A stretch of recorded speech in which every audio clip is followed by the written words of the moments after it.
So this list actually started as a top 10 list, but for me, that wasn't realistic. So here it is, my top 30 favorite cichlids in my fish room, starting with number 30.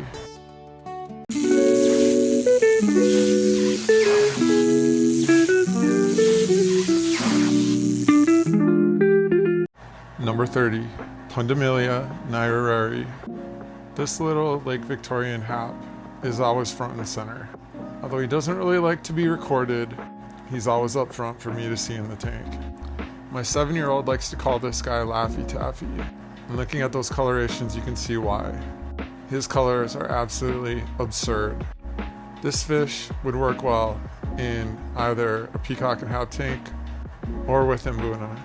Despite his diminutive stature, he's spunky, aggressive, and overall just a very cool fish. And I couldn't recommend these guys enough. Number 29, Stomatipia pindu.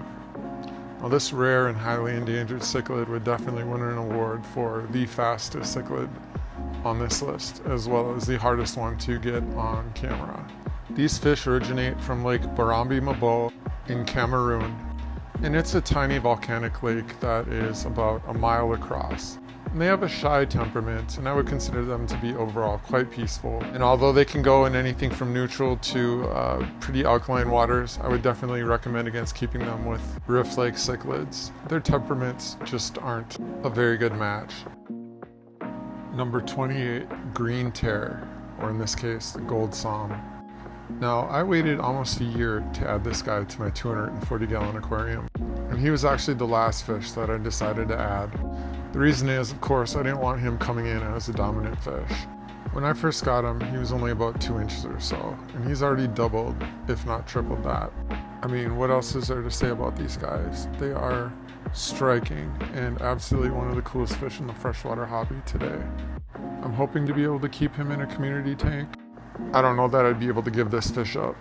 Their temperaments can vary widely, and we're just gonna have to see once he hits maturity whether or not I'm gonna be able to keep him in this tank or possibly a different tank, or even on his own if need be. Number 27, the Nicaraguan cichlid. Now I have a lot of love for these fish, as evidenced by the fact that I have them in at least 4 or 5 different tanks. I think that their unique coloration and shimmer sets them apart from a lot of other cichlids in the hobby today. Now, one of the things I really love about these guys is the fact that they're so utilitarian. In other words, they can go into just about any kind of a community cichlid tank. So anywhere from New World fish to African cichlids. And in fact, I do keep a group of them in with my peacocks and haps. These guys actually originate from water that is much harder and more alkaline than a lot of the other New World cichlids. They're very boisterous and highly active. While not necessarily aggressive, they definitely like to assert themselves with other fish. Number 26, Nimbochromis venustus, or giraffe cichlid. I bought a couple of these guys about a year ago at about 1 to 2 inches, and I've been growing them out. However, I didn't realize how slow of growers they actually were. So I picked this guy up about 6 or 7 months ago, and let me tell you, I am super glad that I did. It's not hard to see why this fish is so popular in the hobby and why it's such a mainstay. So soon I'm going to have a decision to make. Take a look at that fish and let me know if you think that is a male, because at some point I'm probably going to have to move some of these grow outs. I just don't have room for them in the big tank, which of course makes me kind of sad, but I think in the long run he'll be happier in somebody else's really big tank. Number 25, Geophagus Sveni. Now, as far as Geophagus species go, these guys are deceptively fast. In fact, they're very difficult to catch with a net, and as such, I have a difficult time getting them on camera. These are also called the red hump Geophagus, and it's quite obvious that the males have a large red nuchal hump, which females lack. And while these are a smaller and more manageable Geophagus species, there are a couple caveats if you wish to keep this fish. I have heard that they're very aggressive, but that hasn't really been my experience with them. The one thing I would warn you about though is these guys love to breed. So currently I have most of my males and females separated just to prevent any breeding in the future. But they are a beautiful, unique, and spunky little fish. Number 24, the blue Acara. Now this might be the first controversial thing that I say in this video, But as much as I love the electric blue Acaras, I actually prefer the blue Acaras. To me, they almost remind me of a miniature version of their green tear cousins, but minus all the nasty. And while they can be quite territorial, especially when breeding, and I do currently have multiple batches of fry in this tank, these guys aren't even in the same universe when it comes to aggressiveness when protecting fry, like electric blue Acaras. I literally have nothing but good things to say about this fish. Number 23, the Honduran red point. This is a fish that can easily be confused with the convict cichlid, and they are related, but one of the biggest giveaways is just the coloration. These guys are called red points for a reason, and I feel like their colors are just absolutely insane. And I have been experimenting with these guys, basically trying to make a more colorful polar parrot, and I've sold quite a few of them already. The things I like about these fish are that I feel like they're just not quite as aggressive as a convict.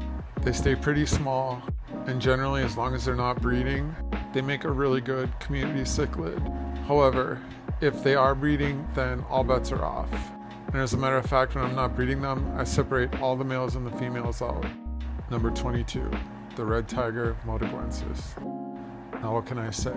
These fish are absolutely gorgeous. But as you can see, they're also highly territorial, if not downright nasty. You definitely want to have the right tank to put these guys in because they're going to try to assert themselves from day one. This is absolutely a bucket list fish of mine, and I've only had my 2 red tiger modas for a couple months, so that is the one and only reason they are not higher up on the list. I've been wanting a red tiger female for a very long time, and now that I have her, I literally just sit in awe and look at her. They're kind of a funny fish, dominant but shy, as you're looking at my smaller moda that I'm growing out. I'd have a lot more to say about this fish, but honestly, I don't have enough experience with them yet, so we'll just leave it at that. Number 21, the Arisochromys christii, or Malawi hawk. This is, without a doubt, the unquestioned tank boss of my peacock and hap tank. And I feel very lucky with the fact that he is a very chill tank boss. Now, there isn't a fish that won't get out of his way, especially if he's riled up, but for the most part, he's been nothing but a peaceful giant. And he mostly spends his time cruising the top of the tank, displaying some of that predatory behavior and personality. And it's easy to see why they call him the Arisochromys, based of course upon that aristocratic looking mustache, or of course what appears to be. This might just be my favorite fish in the entire tank. And I don't know if he's always cruising the top of the tank or if it's just when I come by and he thinks he's going to be fed. But don't worry, I always make sure that he gets a little bit extra. That is one fish I do not want hungry in this tank. And it's amazing to see how wide he can actually open that big mouth of his. Number 20, Zebra obliquidens. And this is yet another Lake Victorian hap that I absolutely love, and it's not hard to see why. Since it's so hard to put Lake Victorian fish together because of their aggressiveness, these guys usually end up finding themselves in either an mbuna or hap tank. Now there are some people that will tell you never to put these guys with mbuna, and then there's also some people who will tell you never to put these guys with peacocks. So clearly you can see which camp I'm in. And while their diet definitely aligns better with peacocks and haps, I feel like personality-wise, these guys are an excellent fit with mbuna, and that's why they're in here. And no matter what, wherever you do end up putting them, they're an awesome fish, and I can't recommend them enough. Number 19, thick-skin obliquidens, Haplochromys species 44. There is definitely a lot of fear-mongering when it comes to keeping this fish, but is it justified? I will say that with my experiences with this fish, he's definitely very territorial. He has claimed the far right front panel of the aquarium as his, and if any fish comes into his territory, he's going to push them right out of the way. I would consider this fish to be a very active fish. He's definitely aggressive, but I've never seen him go after and hurt any other fish. He really just wants to cruise up and down the tank and defend his little territory, and that's pretty much it. He definitely adds a good pop of color and personality to my mbuna tank, and I don't really see him as too terribly much more or less aggressive than any other fish in here. So if you have a nice big setup, I say try it and see what happens. I have zero regrets with keeping this fish. I feel like fear is one of the big motivators for keeping Victorian cichlids far less often than they really should be. Number 18, the red empress cichlid. One of the problems when you purchase guaranteed male cichlids online is that you're at the mercy of whoever is selecting your fish, which is something that I found out many months after setting this tank up originally. So when I started to see what eventually looked like a smaller red empress fry, I realized that I had one male and one female in the tank. And not only that, I had several other females in here too. But enough complaining. This has got to be one of the most popular haps in the hobby, and it's not hard to see why. I've heard some people say that they're very aggressive, and other people say that they're not very aggressive at all. I would say that mine lay somewhere in between the middle of those two. Regardless, the red empress is a staple, and a staple for a reason, and I absolutely love this gorgeous fish. Number 17, the Uaru cichlid. Now this is a fish that absolutely fascinates me. I find them to be ridiculously peaceful, even to the point that they make something like a sevrum seem almost aggressive. Now I know a lot of people will look at this fish and just think it's a mostly brownish black fish with some olive undertones, and to them they may not think that it's all that spectacular of a fish. But let me push back for a minute. One of the things that I love about this fish, but can also drive me absolutely mad, is just how smart they actually are. These guys are super observant. They are always watching you. They're incredibly good at swiping food away from other fish. They know that when they see the bleisters out swimming around, or when they see my fire eel out swimming around, there's most likely going to be a worm or something equally as tasty, and they will be right there to swipe it away. And despite being a slow, methodical fish, they have a pretty high success rate at stealing food from others. And I don't mean to sound like a broken record here, but I feel like this is another one of those fish that doesn't get as much love in the hobby as maybe it probably should. And I feel like the people who get it, if that makes sense. This is one fish that I hope to always have in the fish room. Subtle beauty with spectacular personality, peaceful and intelligent. Number 16, Maingano cichlid. Now, I know one of the first things someone's going to say when they see this, they're going to be like, wait a minute, that's a Johanni. And I'm going to tell you, you're absolutely incorrect. It can definitely be hard to differentiate between the two.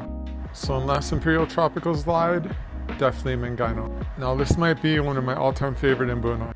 They're fast, active, spunky, and just look at that coloration. The only real reason I didn't get any Johanni was so I could tell them apart. Number 15, Tachachromis grandidieri, or better known as East Coast Golds. Now this fish was definitely one of the more difficult fish to record for this list. And while not necessarily overly shy, they definitely don't like to be on camera. And what you're looking at here is a subadult. And unfortunately I don't have any adult fish to show you at this time.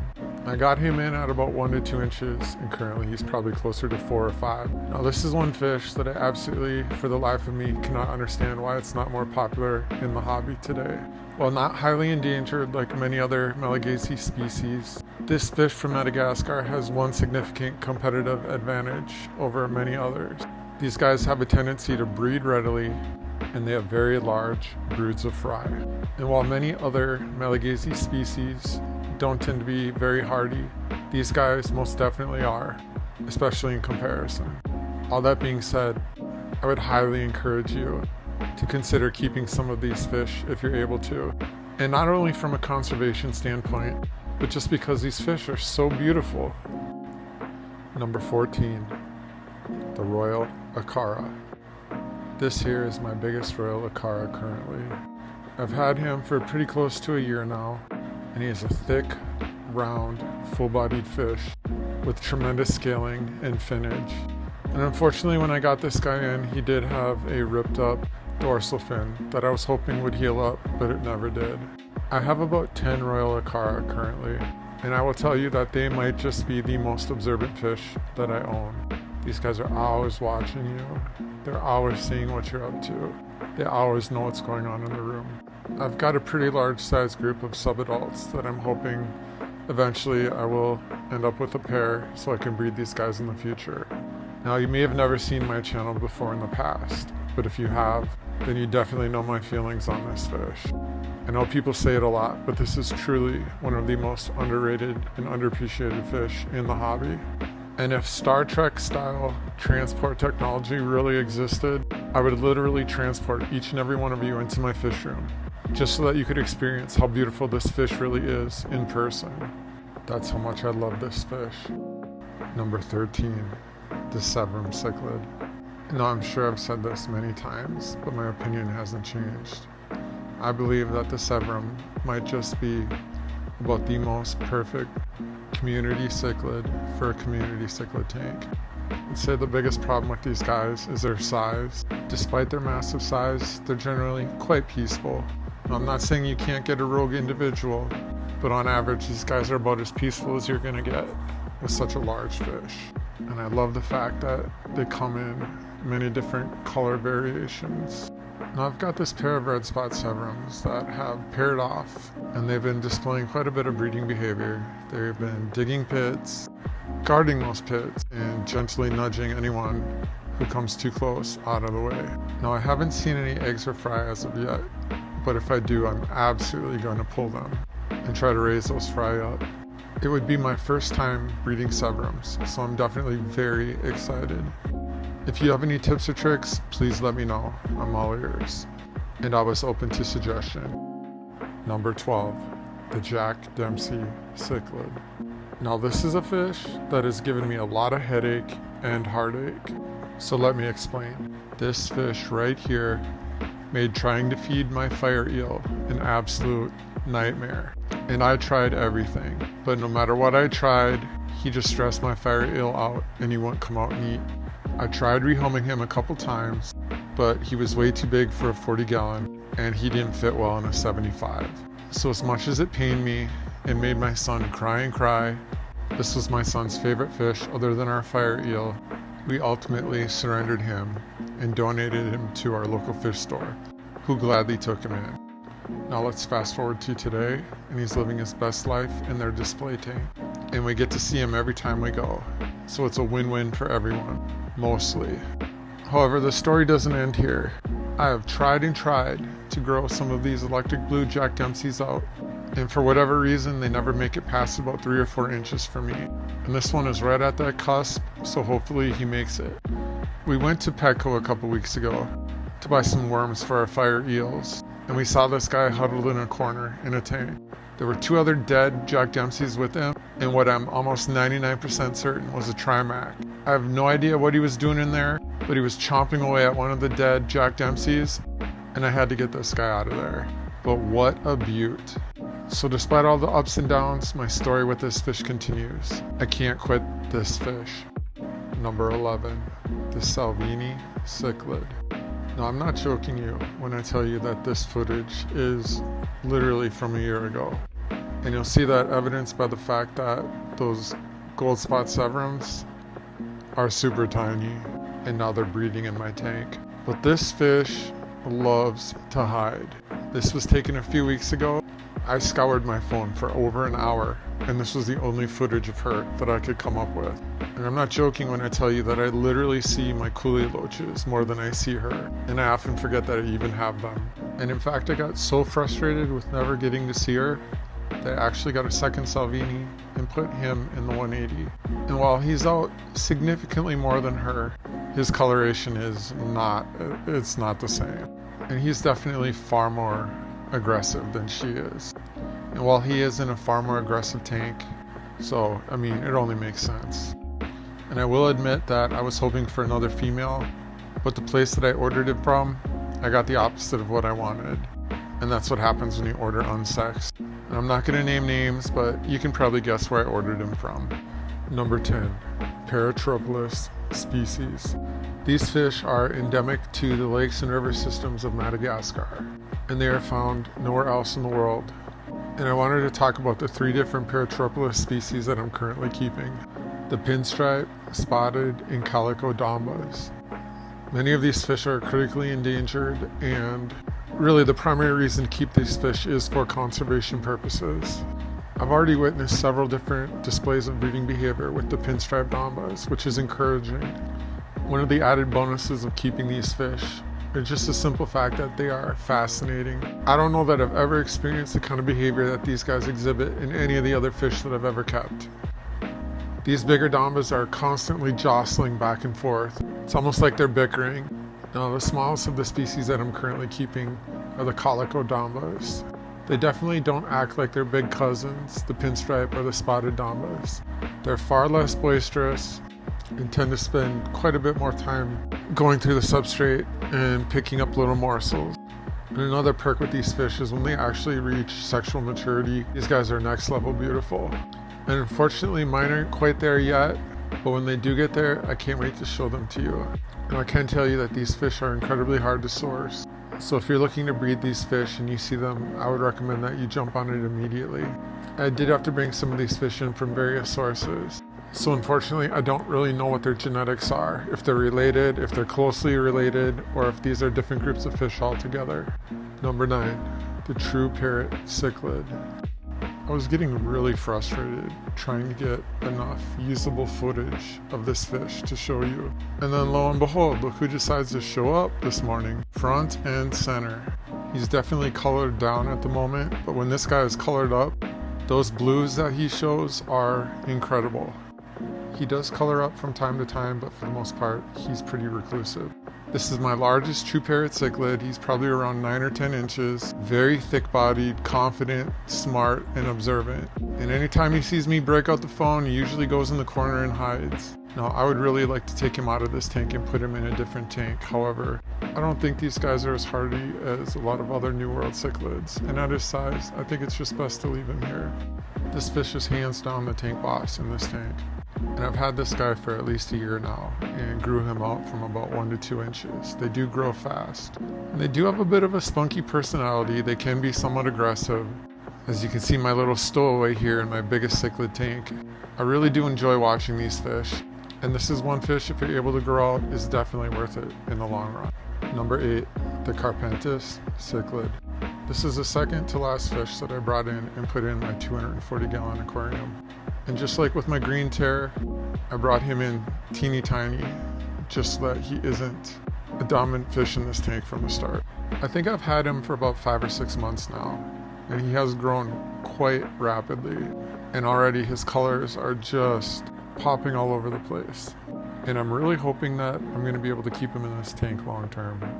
But he's just going to be another one of those wait and see fish. Because right now he hasn't quite reached sexual maturity yet. And once he does, who knows what could happen. And at that point, all bets are off. But so far, he's been fitting in great. He hasn't been an aggressive fish at all. And getting footage of this fish was super easy. This little dude likes to be front and center all the time. He's always out, he's always visible, and he adds so much coloration and pop to the tank. So it's not hard to see why people love these fish so much.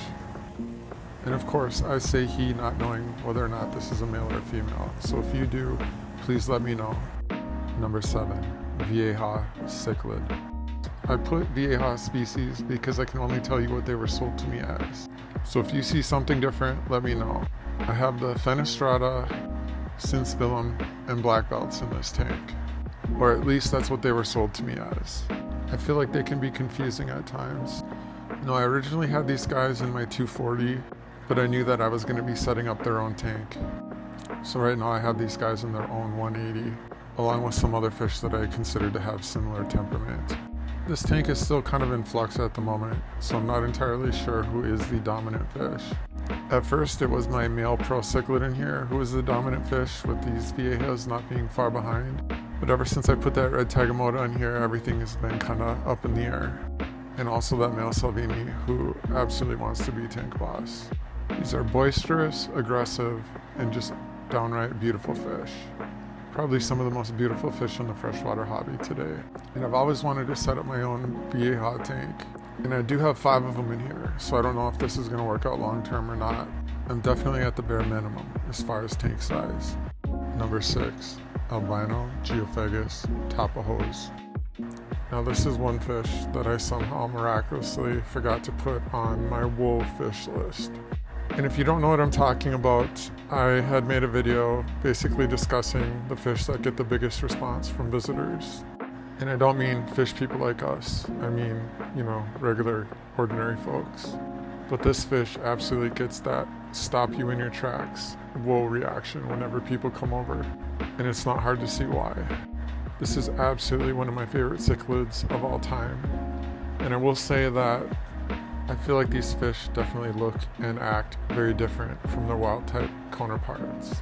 I feel like these fish are not nearly as aggressive as the wild type Tapajos, and I think their coloration and behavior is just next level. Now, I will say that my biggest disappointment in the fish room so far is not being able to get a breeding pair. These fish have not paired up yet, and despite my local fish store asking me over and over again to try to breed these fish, I've been unsuccessful up to this point. So if you've successfully bred the albinos in the past and you have any tips or tricks, please let me know. Now, this fish is definitely a lot harder to source than their wild type counterparts. I would suggest trying to get these guys in at about 2 or 3 inches and just to grow them out. I brought these guys in at about that size, and right now they're about 7 or 8. Number 5, Geophagus Sveni. So I brought this group of Geophagus Sveni in about 9 to 10 months ago, and they were maybe 2 or 3 inches at the time, but already, as you can see, they're already exhibiting some of that amazing coloration, even this small. If I had to describe them in one word, it would absolutely be spunky. And as I'm sure you can probably tell from my list, I'm a huge fan of Geophagus species. And as you can see, in just under a year, these guys are almost completely full grown. Most of my Sveni now are at least 5 inches, and they're already starting to develop those trailers. Look for these guys to grow another inch, if not 2, especially the big males.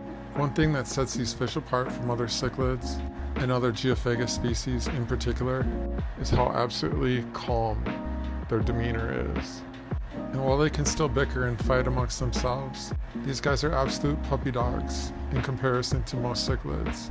The only other Geophagus species that I currently keep that I consider to have a similar disposition would be my wine milleri. Overall, just a very peaceful and enjoyable fish, and you'll see that they really enjoy the company of others.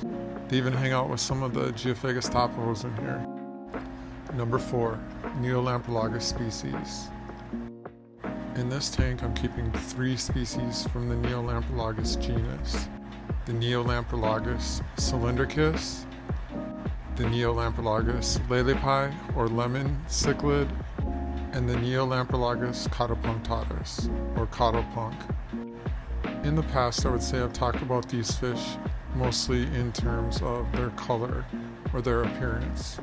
But in doing so, I feel like that really misses out on what makes these fish special.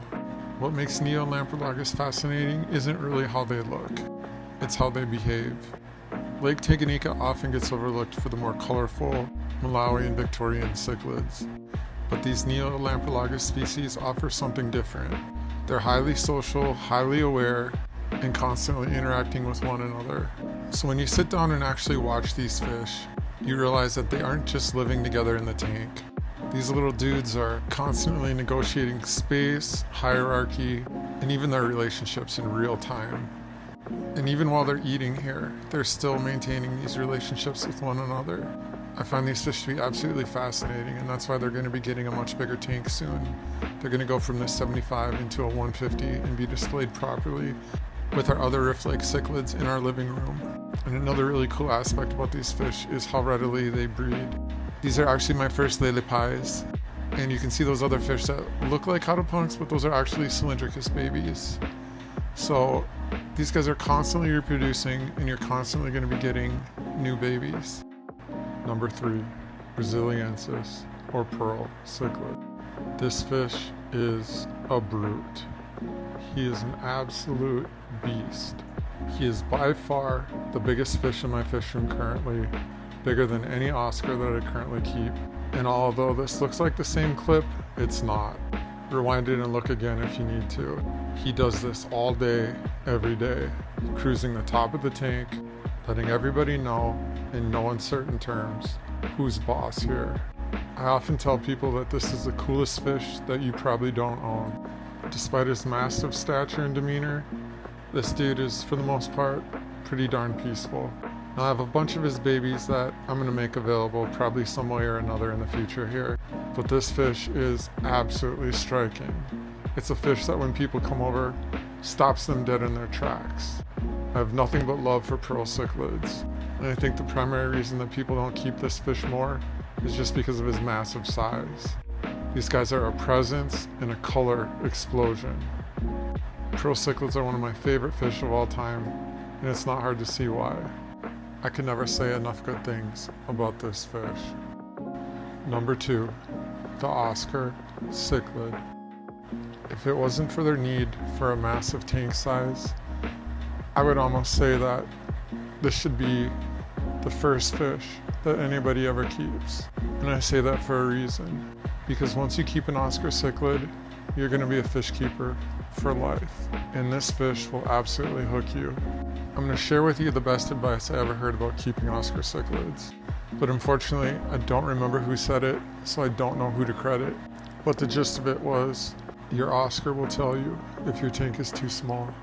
So if your Oscar is going around tearing up the tank, nipping at tank mates, being aggressive with other fish, then that's a pretty good sign that he probably needs a bigger tank. And this is a lesson that I've learned, just like many other keepers of Oscar fish, because I feel like for the most part, this is a generally peaceful fish. I'm not saying that there aren't Oscars out there that are just simply wired wrong. They do exist, and they are out there. But I personally have never had an aggressive Oscar. I've had Oscars in the past that have told me that their tanks are too small, and as such, they were upgraded. But for the most part, this is a beautiful and peaceful fish, one that I think everybody should keep at least once in their fish keeping career. And if I want to impart you with anything, is to not be afraid of this fish. Number 1, Starry Night, Paretroplus species. I know that on paper, I have the Paretroplus pollini, bleakeri, and undapa, but in reality, who knows? Taxonomically, there are 3 distinct species, but this fish has been mixed, mislabeled, and lumped together since their inception. But the one cool thing about these species is they tend to have similar coloration and similar attitude. It bothers me how vilified Starry Nights are. They have the reputation for being ultra aggressive, and in my experience, that's just not the case. Aggression can definitely be a concern with this fish. However, the vast majority of their aggression tends to be conspecific aggression, and they generally leave other fish alone. And unless I'm feeding these fish, they're rarely out. And right now they think they're being fed, so that's why they're up front and center like this. These are ambush predators who don't want to be seen and generally try to avoid any of the other cichlid drama that's going on in the tank. I've found that their aggression levels tend to match whatever level of aggression exists in the tank. And that's why I feel that if you keep these guys in a low stress and low aggression environment, that you'll have the best opportunity to keep these fish successfully. And just remember, these fish get absolutely massive.